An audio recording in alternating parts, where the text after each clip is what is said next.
Hello friends, welcome back our YouTube channel bay on science. Friends, हम लोग discussion कर रहे हैं क्लास 10th का साइंस और ये चैप्टर है फ्रेंड्स अध्याय 2 अम्ल क्षारक एवं लवण चैप्टर है फ्रेंड्स, जिसमें कि हम लोग इसके पीछे के दिए हुए अभिक्रिया यानी कि 2.8 को डिस्कशन कर लिया है।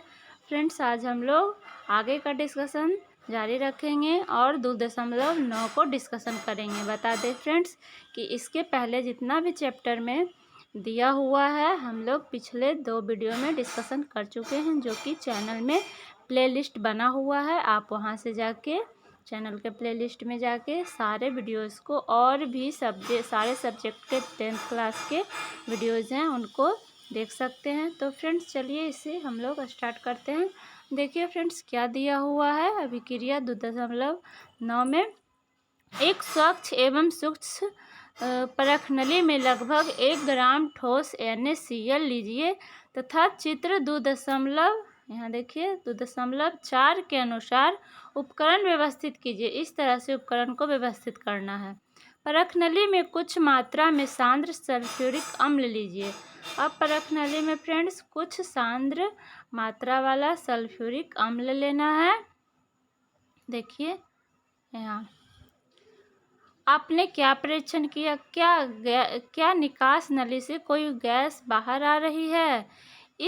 इस प्रकार उत्सर्जित गैस की सूखे तथा नम गीले लिटमस पत्र द्वारा जांच करिए। तो फ्रेंड्स अगर हम लोग सूखे तथा नम गीले लिटमस पत्र द्वारा यहाँ पे जांच करेंगे फ्रेंड्स तो क्या होगा, आगे देखिए।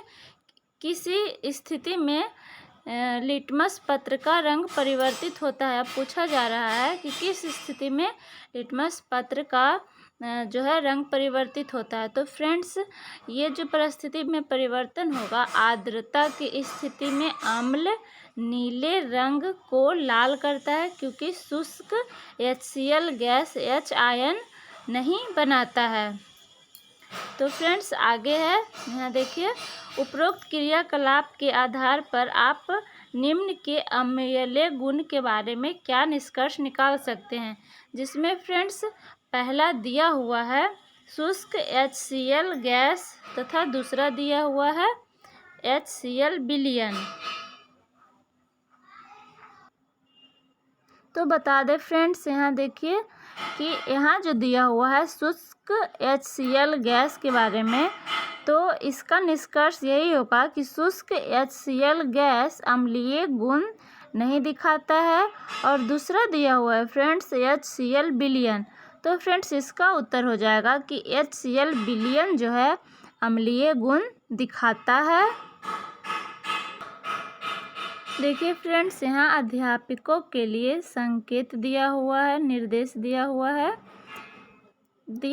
यदि जलवायु अत्यधिक आर्द्र हो तो गैस को शुष्क करने के लिए आपको कैल्शियम क्लोराइड वाली शुष्क नली से गैस प्रवाहित करना होगा। यहाँ देखिए फ्रेंड्स चित्र दिया हुआ था 2.4 HCl गैस का निर्माण इस तरह से 2 परखनली को यहाँ पे सेट, जिसमें HCl गैस का निर्माण होता है। आगे दिया हुआ है फ्रेंड्स देखिए।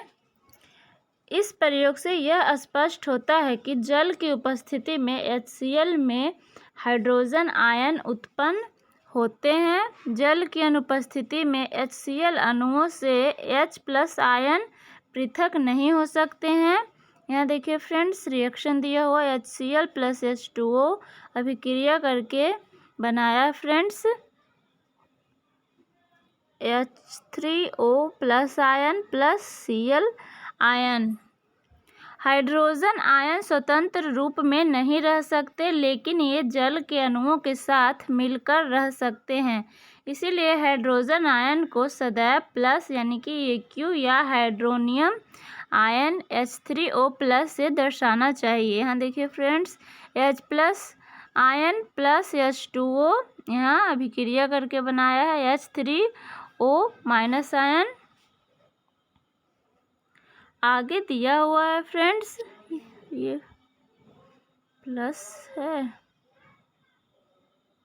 आगे दिया हुआ है फ्रेंड्स, हमने देखा कि अम्ल जल में H3O plus ion, H plus ion, AQ ion प्रदान करते हैं। आइए देखें कि किस क्षारक को जल में घोलने पर क्या होता है। यहाँ देखिए फ्रेंड्स, 3 अभिक्रियाएं दिया हुआ है। इसके बाद दिया हुआ है फ्रेंड्स, क्षारक जल में हाइड्रोक्साइड यानी कि OH माइनस आयन उत्पन्न करते हैं। जल में घुलनशील क्षारक को क्षार कहते हैं। नेक्स्ट दिया हुआ है फ्रेंड्स, क्या आप जानते हैं सभी क्षारक जल में घुलनशील नहीं होते हैं। जल में घुलनशील क्षारक को क्षार कहते हैं। देखिए फ्रेंड्स, इसका स्पर्श साबुन की तरह स्वाद कड़वा होता है तथा प्रकृति संक्षारक होती है। इन्हें कभी भी छूना या चखना नहीं चाहिए क्योंकि ये हानिकारक होते हैं। सारणी 2.1 में कौन से क्षारक या क्षार हैं दिया हुआ है। आइए फ्रेंड्स हम लोग देखते हैं आगे दिया हुआ है, अब तक हम जान चुके हैं कि सभी अम्ल H प्लस AQ तथा सभी क्षारक OH AQ उत्पन्न करते हैं। अब हम उदासीन अभिक्रियाओं को निम्नलिखित रूप में व्यक्त कर सकते हैं। देखिए फ्रेंड्स, अम्ल प्लस क्षारक अभिक्रिया करके बनाएगा लवण जल। X प्लस M OH अभिक्रिया करके बनाएगा friends MX HOH। S plus ion plus OH अभिक्रिया करके बनाएगा फ्रेंड्स H2O यानी कि लिक्विड जल बनाएगा। आइए देखें कि अम्ल या क्षारक में जल मिलाने पर क्या होता है। अभिक्रिया है फ्रेंड्स, क्रियाकलाप 2.10। देखिए इसको हम लोग देखते हैं। देखिए फ्रेंड्स, दिया हुआ है एक बीकर में 10 ml जल लीजिए, इसमें कुछ बूंदे सांद्र सल्फ्यूरिक अम्ल H2SO4 की डालकर बीकर धीरे धीरे घुमाइए। बीकर के आधार को स्पर्श कीजिए। क्या तापमान में कोई परिवर्तन आया? तो फ्रेंड्स, जब भी अम्ल को यहाँ पे मिलाना है तो अम्ल को सदैव धीरे धीरे तथा जल को लगातार हिलाते हुए मिलाना है, जो कि कराइन में कुछ सांद्र सल्फ्यूरिक अम्ल की बूंदें डालकर बीकर को घुमाइए। बीकर के आधार को स्पर्श कीजिए। तो यहाँ जब हम लोग बीकर के आधार को स्पर्श करेंगे तो तापमान में थोड़ी वृद्धि होगी।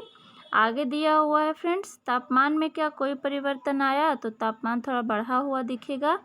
यह प्रक्रिया क्या ऊष्माक्षेपी अथवा ऊष्माशोषी है? तो फ्रेंड्स, यह प्रक्रिया जो है ऊष्माक्षेपी है, यानी कि ऊर्जा को मुक्त करेगा या ऊर्जा उत्पन्न करेगा। आगे दिया हुआ है, उपयुक्त क्रियाकलाप को सोडियम हाइड्रोक्साइड के साथ दोहराइए एवं अपने प्रेक्षण को लिखिए।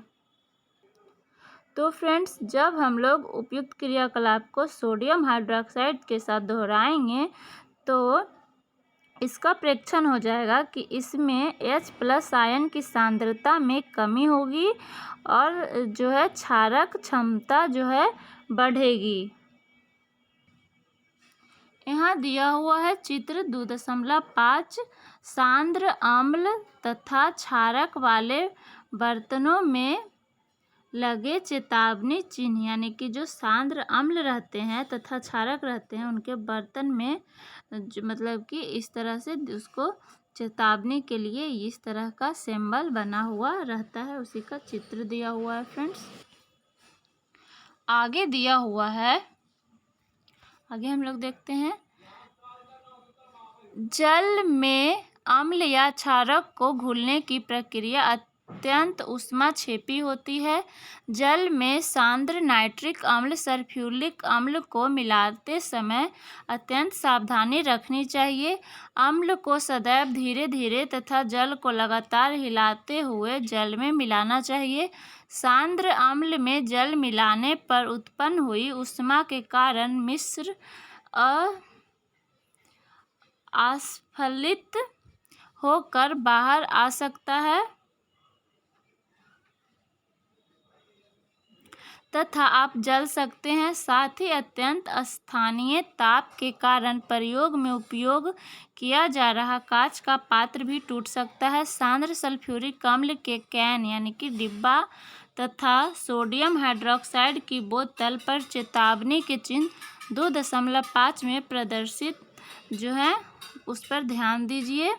आगे दिया हुआ है फ्रेंड्स, जल में अम्ल या क्षारक मिलाने की जो है आयन की सांद्रता H3O+ आयन या OH- आयन में प्रति इकाई आयतन में कमी हो जाती है। इस प्रक्रिया को तनुकरण कहते हैं एवं अम्ल या क्षारक तनुकृत होते हैं। अब दिया हुआ है फ्रेंड्स प्रश्न, यहाँ पे देखिए 6 प्रश्न दिया हुआ है जिसको कि हम लोग चैप्टर ख़त्म होते ही हम लोग फ्रेंड्स इसको डिस्कशन करेंगे। नेक्स्ट पॉइंट दिया हुआ है, अम्ल एवं क्षारक के विलयन कितने प्रबल होते हैं।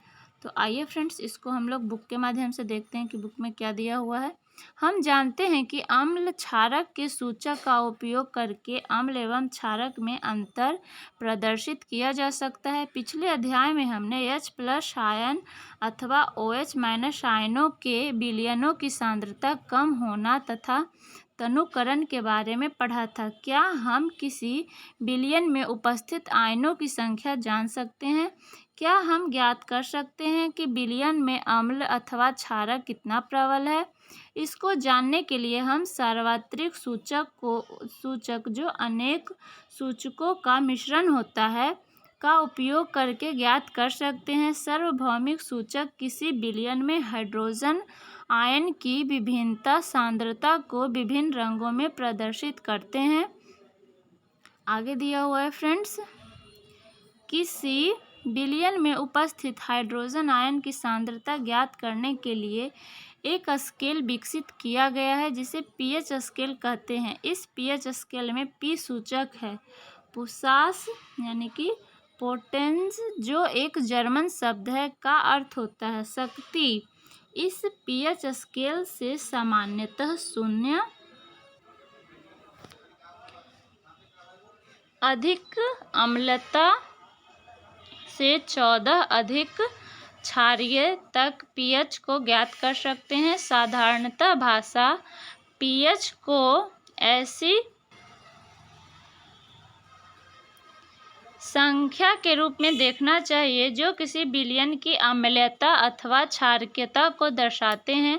हाइड्रोजनियम आयन की सांद्रता जितनी अधिक होगी उसका पीएच उतना कम होगा। किसी भी उदासीन विलयन के पीएच का मान 7 होगा। यदि पीएच स्केल में किसी विलयन का मान 7 से कम है तो यह अम्लीय विलयन होगा। यदि किसी पीएच का मान 7 से 14 तक बढ़ता है तो वह विलयन OH की सांद्रता में वृद्धि को दर्शाता है, अर्थात यहाँ क्षार की शक्ति बढ़ रही है। चित्र 2.7 सामान्यतः पीएच सार्वत्रिक सूचक अंतःभ्रांतिक पेपर द्वारा ज्ञात किया जाता है। आइए फ्रेंड्स हम लोग इसको देखते हैं, इस स्केल को हम लोग समझते हैं। बहुत इम्पॉर्टेंट है फ्रेंड्स, एग्ज़ाम में इससे क्वेश्चन आना ही आना है और बुक में जितना भी चैप्टर दिया हुआ है उससे सबसे क्वेश्चन आता ही है। इसको हम लोग समझते हैं। देखिए इधर दिया हुआ H+ आयन सांद्रता में वृद्धि और इधर दिया है OH- यानी कि आयन की सांद्रता में कमी। यहाँ 7 है, 7 पे उदासीन है। अगर प्रकृति बढ़ेगी तो बढ़ती हुई अम्लीयता और अगर घटेगी तो बढ़ती हुई क्षारक प्रवृत्ति जाएगा। 14 अगर 7 से अधिक बढ़ता है तो क्षारक होगा, 7 से अगर कमता है तो अम्ल होगा। चित्र यहाँ पे दिया हुआ है फ्रेंड्स, देखिए चित्र 2.7 H+ आयन एवं OH- आयन की सांद्रता परिवर्तन के साथ pH की विभिन्नता। तो फ्रेंड्स इसको हम लोग ध्यान में रखेंगे, बहुत सा क्वेश्चन ऐसे ही सॉल्व हो जाएगा। और अब तो एग्ज़ाम इतना इजी हो गया, 100 नंबर का ऑब्जेक्टिव आता है, तो बुक का लाइन बाय लाइन हम लोग को क्लियर होना चाहिए, क्योंकि ऑब्जेक्टिव उसी से बनते हैं। देखिए फ्रेंड्स आगे दिया हुआ है सारणी 2.2। यहाँ देखते हैं फ्रेंड्स, सारणी 2.2 में क्या दिया हुआ है, बिलियन संख्या दिया हुआ है, pH, पत्र का रंग, लगभग pH का मान, पदार्थ की प्रकृति यहाँ पे दिया हुआ है, लार खाने के पहले वाला, लार खाने के बाद वाला, नींबू का रस। उसके आगे दिया हुआ है रंग रहित बास्तित पेय, गाजर का रस, कॉफ़ी, टमाटर का रस, नल का जल, 1 m NaOH, 1 m HCl। और फ्रेंड्स यहाँ पे दिया हुआ है क्रियाकलाप 2.11, इसमें दिया हुआ है दी गई सारणी 2.2 में बिलियन के pH मानों की जांच कीजिए, अपने प्रेक्षणों को लिखिए, आपके प्रेक्षणों के आधार पर प्रत्येक पदार्थ की प्रकृति